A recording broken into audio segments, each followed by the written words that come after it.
Okay, hello. For those of you that don't know me, my name is Sean Robertson. Um, I am the manager or leader at Granite City TV this year. Granite City TV is Aberdeen Uni's student TV. We've just been set up this year. What else? Yes, I'm doing a vlog here because I've been sent down to a student media summit in London. It's a cooperation between NUS and Amnesty International, who are a human rights movement group, NGO. Let's go to it. We're in London. Hey, first impressions. I survived the megabus. Um, wasn't as bad as it could have been. But anyway, I've got a couple of hours to kill before this conference starts, so I've just been wandering around, seeing the sights. But because I've got a couple of hours to kill, I've decided to explore London. There's some weird street art around the place, which is really quite cool actually. It's really well done. I take some photos, but traffic tends to get in the way. Also, London is really clean, which is really weird because this doesn't make sense to me. There are no bins. I mean, well, there's one there, but that's a rare exception. What else? Oh, London's really nice. I've been given free chocolate as well by Lindt. You know, that's the expensive stuff. It's not cheap at all. Cheap free chocolate. Okay, so I've stopped to do some more shameless vlogging again. However, this is frame rate. I have no idea, so do bear with me. So, I've been wandering around aimlessly again, just taking in the sights of London town, and it's good. It's interesting. You find little places like this little circus, and it comes with a tennis table, or a table for table tennis, which is quite odd in the middle of nowhere, because where are you going to get the rackets from? Unless you bring them yourself. That could work. But anywho, I stopped by Amnesty's headquarters. Had a wee look in, nobody there, but they've got these tables lined up with name tags and paperwork, and it's like, oh, this is official and scary. I was kind of daunted by exactly how many name tags there were. I was like, oh, I didn't realize this was going to be like so many people here. But yes, I've got about half an hour to kill before registration actually opens. So I'm sat here vlogging. Oh, isn't life grand? But no, it's really cool so far. I'm really excited. Can't wait for everything to start and start meeting people. And I got these business cards as well for networking, so I can just hand them out, start throwing them around like ninja stars. It's going to be fun. It will. But I guess I'd best stop vlogging and start like doing stuff or wandering back to Amnesty's HQ, so me out for now.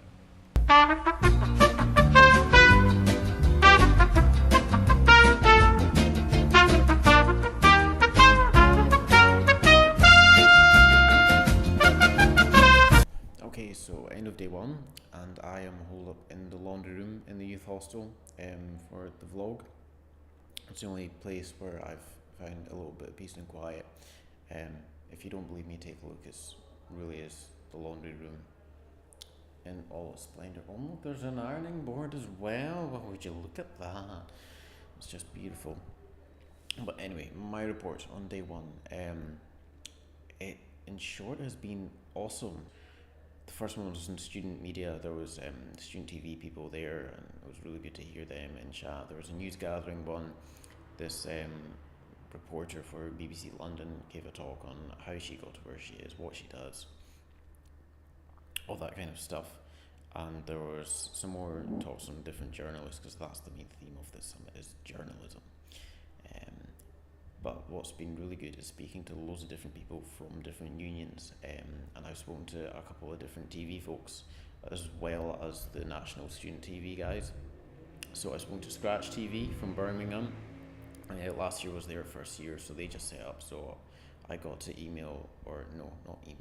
talk to their president and quiz her about the challenges of starting up and all that good stuff. And I've talked to the head of Sonar TV as well, and he's got my email, so we're going to have a little correspondence thing and maybe a collaboration as well, because that's what he said is collaborations are good, but they don't happen often enough, so let's give it a go. And there was some wine, and then we headed off to a bar, which was really cool because they'd rented out a sort of flat above the bar for us.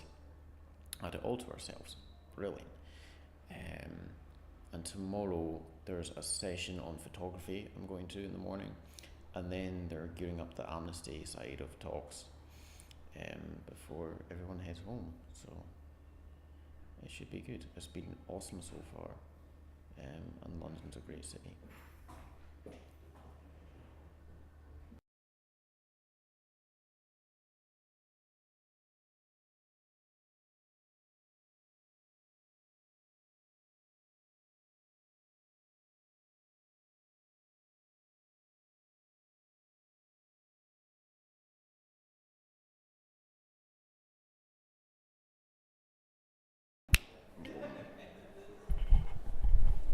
Okay, so this is day 2, and I'm inside Amnesty's headquarters at the moment.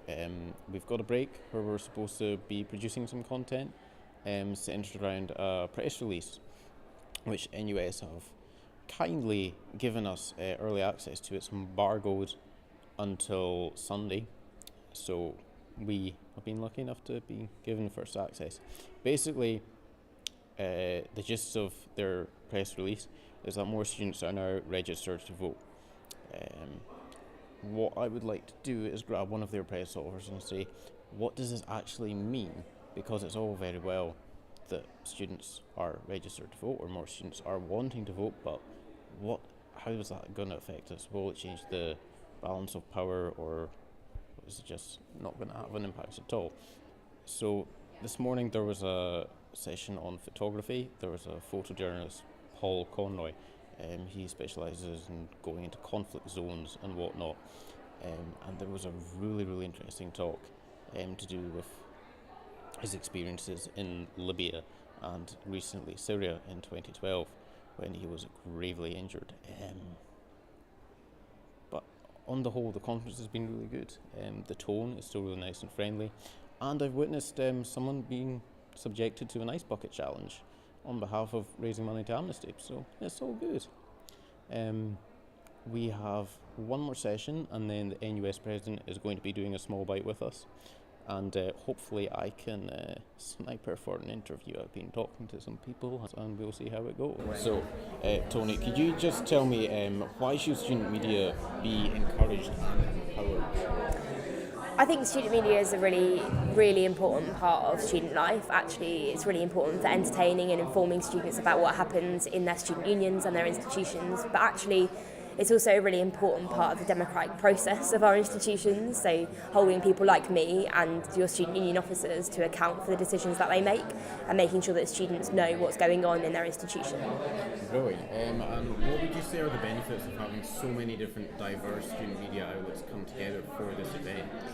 I think what's really important about having diverse media outlets is that actually students are really diverse and they access media in lots of different ways, and they access media constantly in 2014. And actually I think it's really important that we don't just stick to traditional outlets like newspapers and even radio stations now, but that we begin to encourage really new and innovative types of student media, because actually we know that those are the kind of media that students really engage with, and I think it's really exciting to see lots of new media here.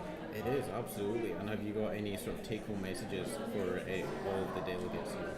I think just to keep going, and sometimes it will be really frustrating, but actually like what you're doing is really exciting, and actually something like student media, you get out as much as you put in. You know, if you try really hard and you really work at it, then you will get really excellent results, and people will engage with you. And actually if you listen to what it is that your students want to know about and want to hear about and want to be engaged with, that's the kind of media that will engage your students and mean that you are more and more successful.